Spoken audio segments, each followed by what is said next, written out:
Selamat datang di channel Saham Cuan. Video analisa fundamental ini atas permintaan teman kita, @pasartanjung572.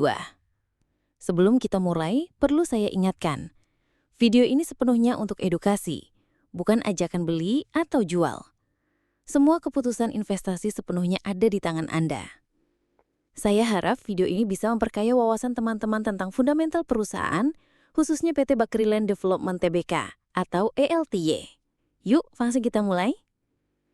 Profil perusahaan. PT Bakriland Development Tbk atau yang lebih dikenal dengan kode saham ELTY merupakan perusahaan yang bergerak di bidang properti dan real estate. Perusahaan ini pertama kali berdiri pada 12 Juni 1990 dengan nama PT Puri Lestari Indah Pratama. Lalu, pada Desember 1994, perusahaan berganti nama menjadi PT Elang Realty. 3 tahun kemudian, tepatnya pada 1997, nama perusahaan kembali berubah menjadi PT Bakriland Development Tbk, dan nama inilah yang digunakan hingga saat ini. Salah satu proyek terbesar yang dikelola ELTY adalah Bogor Nirwana Residence, sebuah kawasan terpadu yang memiliki luas lebih dari 1.000 hektar. Proyek ini mencakup perumahan, area komersial, apartemen hingga taman hiburan seperti The Jungle Water Park dan Jungle Fest, yang menjadi daya tarik utama bagi wisatawan maupun penghuni kawasan tersebut. Struktur anak perusahaan. ELTY memiliki banyak anak perusahaan yang tersebar di berbagai lokasi, baik di dalam maupun luar negeri. Berikut beberapa anak perusahaan utama dan bidang usahanya. 1. PT Bumi Sentra Investama, bergerak di bidang real estate dan jasa, dengan total aset mencapai 16,6 triliun rupiah. Dan ELTY memegang 99,99% saham. 2. PT Bakri Swasakti Utama, mengelola properti, konstruksi, perkantoran dan pusat hiburan dengan total aset 4,4 triliun, kepemilikan 99,63%. 3. PT Krakatau Lampung Tourism Development, fokus pada pembangunan kawasan pariwisata seperti hotel, villa dan kafe, dengan aset 1 triliun, kepemilikan 99,88%. 4. PT Graha Andra Sentra Propertindo, Tbk, yang mengelola taman hiburan dan properti dengan kepemilikan ELTY 38,76%. Beberapa perusahaan investasi di luar negeri seperti BLD Investment Pte. Ltd di Singapura dan Limitless World International Service 6 Ltd di Dubai, yang seluruh sahamnya dimiliki ELTY 100%. Total anak perusahaan ELTY mencapai lebih dari 30 entitas yang sebagian besar berada di sektor properti, jasa pengelolaan gedung, dan hiburan. Dengan struktur yang cukup kompleks ini, ELTY memiliki diversifikasi bisnis yang luas, meskipun hal ini juga menambah tantangan dalam manajemen dan tata kelola. Struktur kepemilikan saham. Berikut adalah struktur kepemilikan saham ELTY. Masyarakat non-warkat memegang porsi terbesar, yaitu 84,81% atau 36,92 miliar lembar saham. KPD Simas Equity Fund 2 memegang 5,33% atau 2,33 miliar lembar saham. Interventures Capital Pte. Ltd sebesar 5,12% atau 2,23 miliar lembar saham. PT Petromine Energy Trading sebesar 2,65% atau 1,14 miliar lembar saham. Sisanya dimiliki oleh PT Bakri Capital Indonesia dan PT Bakri & Brothers Tbk dalam proporsi kecil. Dengan free float mencapai 84,99%, saham ELTY tergolong cukup liquid untuk diperjualbelikan di pasar. Laporan laba rugi atau income statement. Berikut adalah performa keuangan ELTY berdasarkan data trailing 12 months (TTM). Pendapatan revenue 1,318 triliun rupiah. Laba kotor gross profit 436 miliar rupiah dengan gross profit margin sebesar 38,8%. EBITDA 150 miliar rupiah. Laba bersih net income rugi 94 miliar rupiah. Dari data ini, kita bisa melihat bahwa meskipun ELTY berhasil mencetak pendapatan yang cukup baik, perusahaan masih mencatatkan kerugian bersih. Namun jika kita lihat pertumbuhan year on year, ada peningkatan yang cukup signifikan, yaitu pertumbuhan pendapatan 21,16%, pertumbuhan laba kotor 35,51%, pertumbuhan laba bersih 219,95%. Artinya, secara tren, ELTI sedang menuju arah yang lebih baik dibandingkan periode sebelumnya. Neraca keuangan. Sekarang kita masuk ke posisi keuangan ELTY per kuartal terakhir tahun 2025.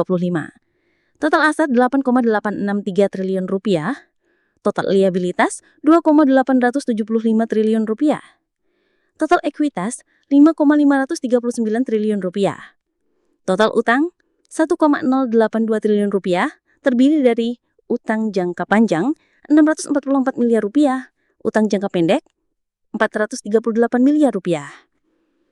Kas yang dimiliki 159 miliar rupiah. Dari angka ini kita bisa menghitung debt to equity ratio DER yang berada di 0,20 menunjukkan bahwa ELTY memiliki struktur permodalan yang sehat dengan tingkat leverage yang relatif rendah.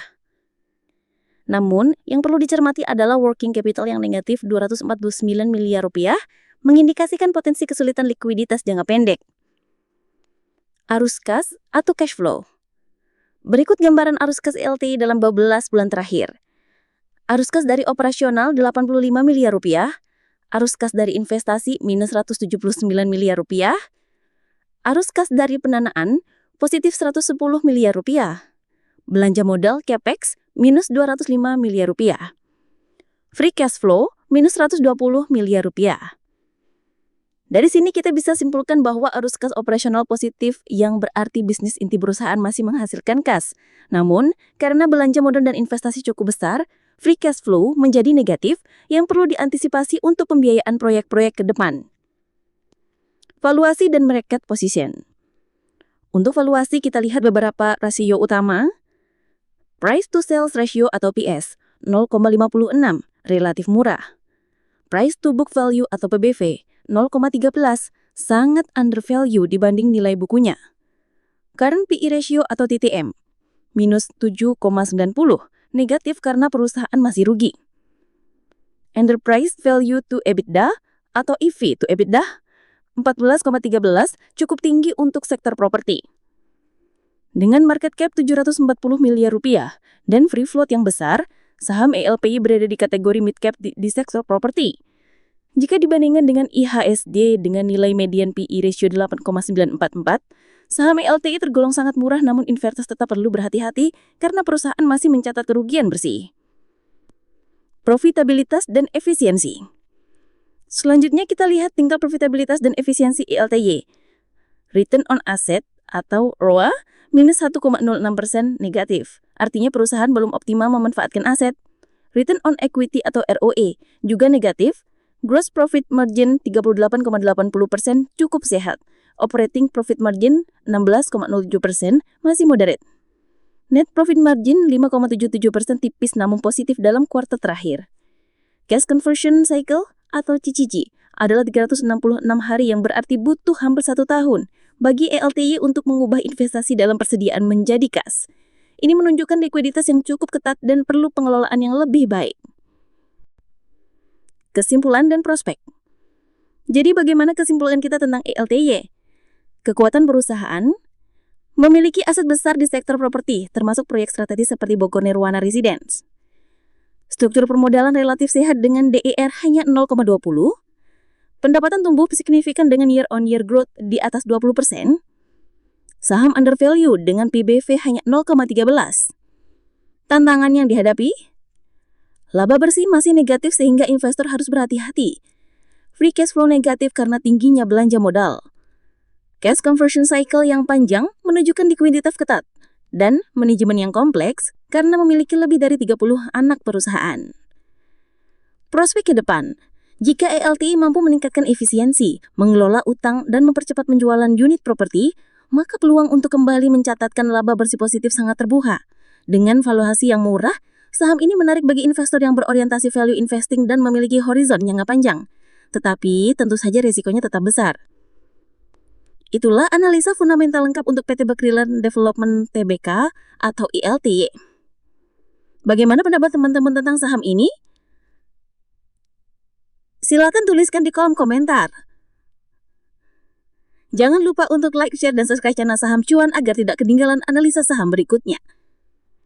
Sampai jumpa di video berikutnya. Semoga bermanfaat dan salam cuan untuk kita semua.